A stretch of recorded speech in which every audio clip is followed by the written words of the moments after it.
Famille, vous dormez? Non, ne dormez pas. Une très bonne nouvelle dans le cadre de la paix.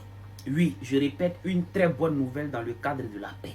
Enfin, je m'en rends compte, je commence à m'en rendre compte que nous avons des organisations qui peuvent se lever et tirer la sonnette d'alarme avant qu'il n'en soit trop tard. Famille, aujourd'hui, Papa Laurent Gbagbo a reçu en audience une délégation de l'Union africaine. Enfin, l'Union africaine prend le taureau par les cornes. Enfin, l'Union africaine se déplace et venir voir. Se déplace et venir voir. C'est ça, non? Bon, l'Union africaine, en tout cas, a été reçue aujourd'hui en audience par Papa Laurent Gbagbo. Sur la table de discussion, l'organisation des élections en octobre prochain dans la paix. Famille, cette visite surgit suite, on le sait, au meeting de Papa Laurent Gbagbo qui a eu lieu il y a quelques jours à Port-Boué. Parce que c'est depuis Port-Boué que Papa Laurent Gbagbo a dit il veut la bataille, on se battra. Et je pense que tout le monde a compris ça.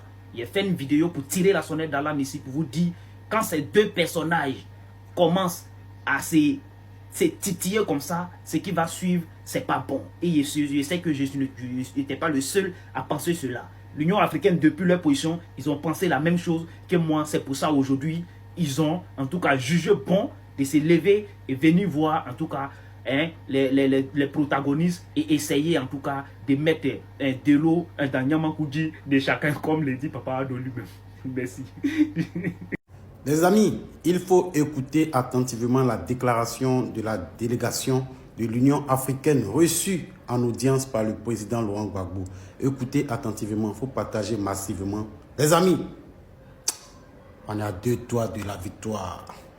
Présidentielles qui sont prévues pour le 25 octobre 2025.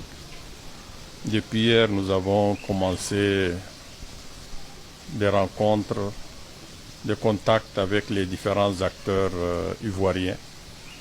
Et c'est dans ce cadre que nous nous sommes retrouvés cet après-midi chez le président Gbagbo.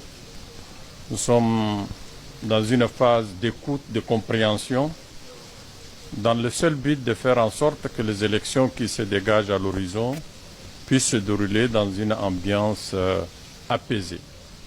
Et pour ce faire, il nous faut écouter tous les acteurs politiques, tous les partenaires, afin de voir dans quelle mesure l'Union africaine peut contribuer, peut apporter une contribution pour que la Côte d'Ivoire ne puisse pas renouer avec les démons du passé. Comme vous le savez, la sous-région traverse une période de turbulence. La locomotive principale, c'est la Côte d'Ivoire. Et tout le monde est jaloux pour que la Côte d'Ivoire, comme je l'ai dit, ne puisse pas connaître d'autres perturbations. Et donc nous continuons nos consultations. Nous venons de rencontrer le président Gbagbo. Nous lui remercions d'ailleurs pour tout le temps qu'il a mis à nous écouter. Nous l'avons écouté. Nous continuons les consultations et espérons qu'à la fin de la mission, l'Union africaine aura des propositions de solutions pour qu'on puisse... ensemble, les amis.